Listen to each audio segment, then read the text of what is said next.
Hello. सत साहेब भगत जी। सत साहिब जी। पवन भगत जी बोल रहे हैं? हाँ जी, हाँ जी। भगत जी, मैं आपसे क्षमा याचना चाहता हूँ अपनी गलती। क्या गलती होगी? भगत जी, शुरू में दास ने आपकी वीडियो देखी तब आपको बोला भला बुरा भी कार और काल का दूध समझा था भगत। काल के दूध तो थे ही भगत जी। अब तो चलो परमात्मा शरण में ले लिया, नहीं काल के तो दूध थे। मैंने भगत जी, हमने गलती से गलत समझ बैठे थे। तो गलती से समझा था ना, जानबूझ के थोड़ी समझा था। जानबूझ के तो आप करेंगे तब होगी भगत जी, हाँ ऐसे तो तो गलती मान। कोई बात नहीं, अनजाने की गलती तो सभी कर देते हैं। हाँ तो भगत जी यही चाहता हूँ। मैं तो बहुत बुरा सोचा था भगत जी, आप निकले सही। कोई बात नहीं भगत जी, समझ में आने की बात है, आ जाए तो अच्छी बात है, बाकी कोई दिक्कत नहीं है ऐसे। हाँ भगत जी, मेरी एक और शंका थी भगत जी। जी। जैसे भगत जी, अब कहीं भी रिश्तेदारियों में ब्याह शादी में जाना है, ये तो सब मैंने मना कर रखा भगत जी। अब हमारे घर पे शादी आ गई, अब क्या करना होगा? तो रहो शादी में, क्या दिक्कत है? अपनी मर्यादाओं का ध्यान रखो, बाकी सहयोग करो, क्या दिक्कत है? सहयोग में भगत जी, आप ये कैसा क्या सहयोग कर सकते हैं? सहयोग ये सहयोग इतना ही कर सकते हो, जो भी रिश्तेदार आवे उसको बैठ के खाना खिलाओ, सेवा पानी करो, परमात्मा की चर्चा करो। इससे ज्यादा हाँ कोई लेन देन टीका टाका और कुछ नहीं करना, कोई परंपरा रीति रिवाज कुछ नहीं करना। और हाँ हाँ, बस ये तो कर सकते हैं ना भगत हाँ, उसमें कोई दिक्कत नहीं, आए को खाना खिलाओ, पानी पिलाओ, चाय पिलाओ, जी। उसमें कोई हाँ दिक्कत नहीं। तो भगत जी, मालिक के सत्संग सुनने में आया था, मतलब अपन इन क्रोतियों का भी सहयोग देना छोड़ना है भगत जी। नहीं, आपके परिवार में है ना, जाओगे कहाँ भगत जी? आप हाँ उनको जी खाना तो आप उनको खाना ही तो खिला रहे हो। हाँ, बाहर अगर भगत कहीं हो तो जाके आपने सहयोग नहीं करना, वहां नहीं खिलाना, लेकिन आपके परिवार में आपके रिश्तेदार हैं, भाई बंधु है, अब उनको आप सेवा पानी नहीं करोगे तो कौन करेगा? हाँ और उनके साथ बैठो तो परमात्मा की कोई चर्चा चलाओ, हाँ जी तो भगत। उसमें दिक्कत नहीं। हाँ जी तो भगत जी, अब एक और समस्या है मेरे सामने भगत। हम्म। अब घर वाले सभी तो अभी तो राजी राजी है, मगर एक बात तो वो सभी दुखी होंगे भगत। हो जाने तो दुखी, क्या दिक्कत? हाँ मतलब अब ससुराल तरफ से जो पैरामनी लाएंगे कपड़े पहनने की, वो मैं पहनूंगा नहीं। उस बात से सभी दुखी होंगे। होने तो दुखी, आपका क्या लेंगे दुखी होगे? हाँ जी तो इससे मैं तो कुछ गलती नहीं कर रहा नहीं भगत। आपका मकसद थोड़ी है दुखी करने का। हाँ अब वो तो डॉक्टर ने आपको डायबिटीज बता दी। हम्म। अब आपके ससुराल वाले तो, आप रसगुल्ला नहीं खाओगे तो नाराज तो होंगे ही। हाँ हाँ अब उसमें नाराज हो तो हो, आप तो अपनी जान बचाओगे ना। हाँ जी तो भगत जी, अब क्या है, मैंने सभी धीरे धीरे सभी से समय याचना करके अब एक नई दिशा में आगे बढ़ रहा हूँ भगत जी। मैं सोच रहा हूँ ये हाँ, गलती तो नहीं कर रहा मैं सभी ना ना, दोस्तों कोई के। गलती नहीं। भक्ति हाँ जी। मर्यादा को बचाने के लिए माँ बाप को भी साइड में करना पड़ जाए तो कर दो। हाँ जी तो भगत जी, आप हाँ, भक्ति। सामाजिक हाँ जीवन में माँ बाप की सलाह लो, लेकिन आध्यात्मिकता की जहाँ बात आती है, अगर माँ बाप को समझ में नहीं आ रही तो वहां पे उनकी बात भी नहीं माननी है, क्योंकि आत्म हाँ कल्याण का मामला है। आज अगर आत्म कल्याण नहीं हुआ, माँ बाप की बातों में आ गए, तो कल को माँ बाप कहीं पे गधे बन के डोलेंगे, हम कहीं पे सूअर बन के डोलेंगे, फिर क्या फायदा? भगत जी, माँ मैंने बाप को भी समझाओ उल्टा, भैया मानव जन्म किसने मिला है? परमात्मा की भक्ति के लिए मिला है। तुम भी भक्ति करो, बुराइयां छोड़ो, पहले उस भगवान को तो पहचान लो। तुम ये 33 करोड़ देवी देवताओं को पूज रहे हो। हाँ अरे उसको देखो, रावण को देखो, गुरुजी क्या कहते हैं, रावण ने 33 करोड़ देवी देवताओं को अपनी जेल में डाल रखा था। हाँ तो देवताओं से बढ़ के तो रावण की पूजा कर लो एक की, वही ठीक है। हाँ ठीक नहीं। तो पहले तो उनको इन शास्त्रों के जानकारों से ये पूछो कि वो भगवान कौन है, भक्ति तो बाद में होगी। तुमने ये हमारे को ये 50 जो है वो कसम हमारे सामने लाके खड़े कर दिए, कोई एक तो बताओ, एक कौन है जिससे हमारी मुक्ति हो? अरे भाई, एक औरत के अगर 20 कसम होंगे तो कौन सा ध्यान रखेगा उसका? वो तो वैसे है। हाँ जी तो आत्मा का भी एक ही पति होता है।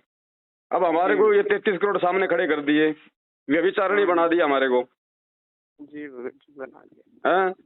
सोमवार को शंकर जी, मंगलवार को हनुमान जी, बुधवार को गणेश जी, शुक्रवार को माता जी, शनिवार को है ही साहब, रविवार को भैरू जी। अब बताओ जी क्या जी होगा भगत जी?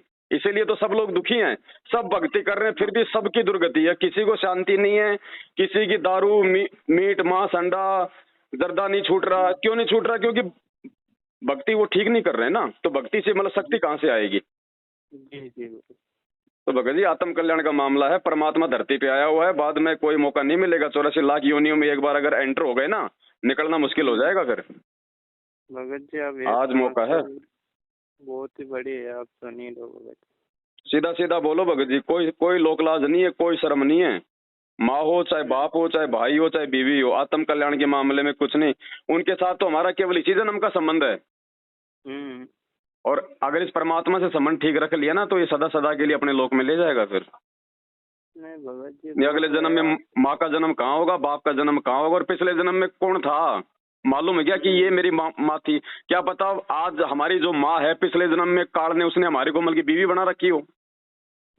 ये शरीर ही तो चेंज होते हैं, आत्मा तो वही है भैया। हाँ यहाँ पे उल्टा सिस्टम है। अब आज तो कह रहे मेरी मेरी पत्नी एक नंबर की पतिव्रता है, पिछले जन्म में क्या पता वैसा हो। हाँ यहाँ कोई कुछ नहीं, सिस्टम बेकार है यहाँ का। यहाँ से तो निकल लो अगर भक्ति समझ में आ जाए तो। भगत जी निकलने की अब ये समस्या आ रही भगत जी, एक बात सुनो आप तो मेरी।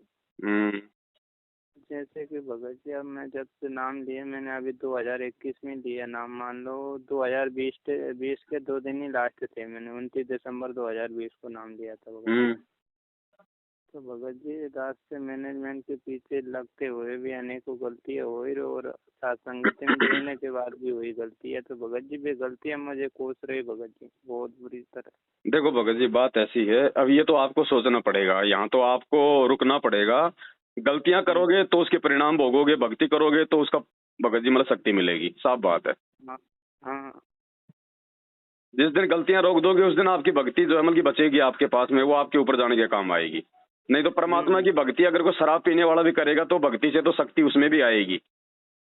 बाकी फिर बस ये है कि वो पार नहीं हो पाएगा, बस इतना है। बाकी भक्ति से तो शक्ति आएगी। चाहे कोई मांसाहारी कर लो, चाहे कोई जुआरी कर लो, चाहे कोई कितना उल्टे काम करने वाला कर लो। गुरुजी ने क्या कहा कि राक्षस क्यों बने? पहले ये जो राक्षस थे इनके कोई सींग थोड़ी होते हैं। कोई राक्षस अपने वो कर्मों से आदमी राक्षस कहलाता है। तो पहले ये जो है एक ही गुरु के शिष्य थे, आगे चल के उन्होंने मर्यादा रखी नहीं, शराब मांस खाने लग गए, साथ में भक्ति भी करने लग गए, और जो ऋषि मुनि थे उनके यज्ञों में जाके बाधा डालने लग गए, तो वो राक्षस कहलाए। वो एक ही गुरु के चेले थे। अब जैसे आज अपने गुरु के मतलब 2 ग्रुप है, एक तो सत्सेवक और एक मैनेजमेंट।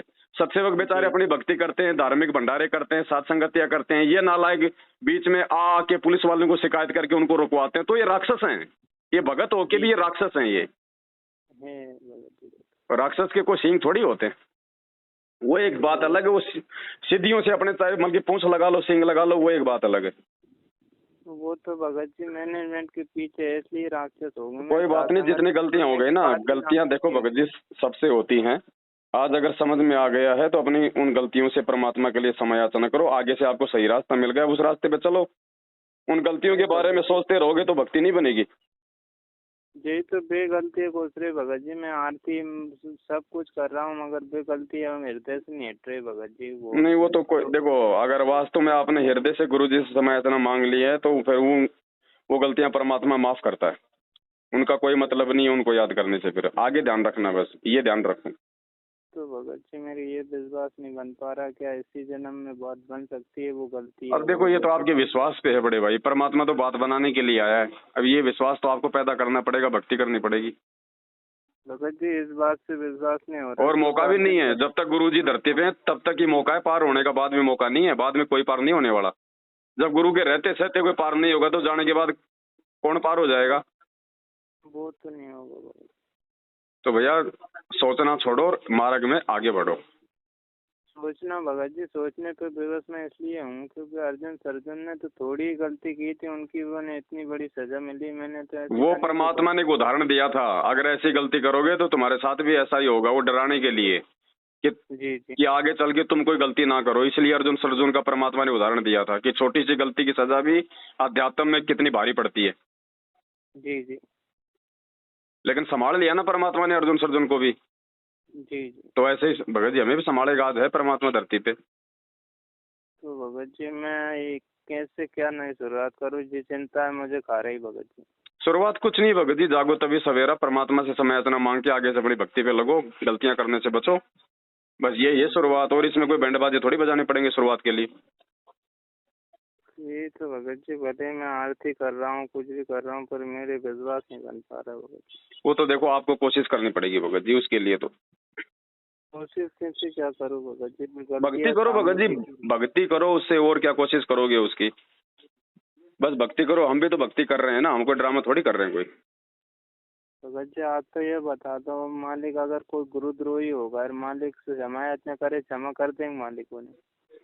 वो तो परमात्मा का काम है, करे ना करे मैं क्या बता सकता हूँ उस बात में भगत जी, वो तो परमात्मा जाने। फिर भी तो भगत जी।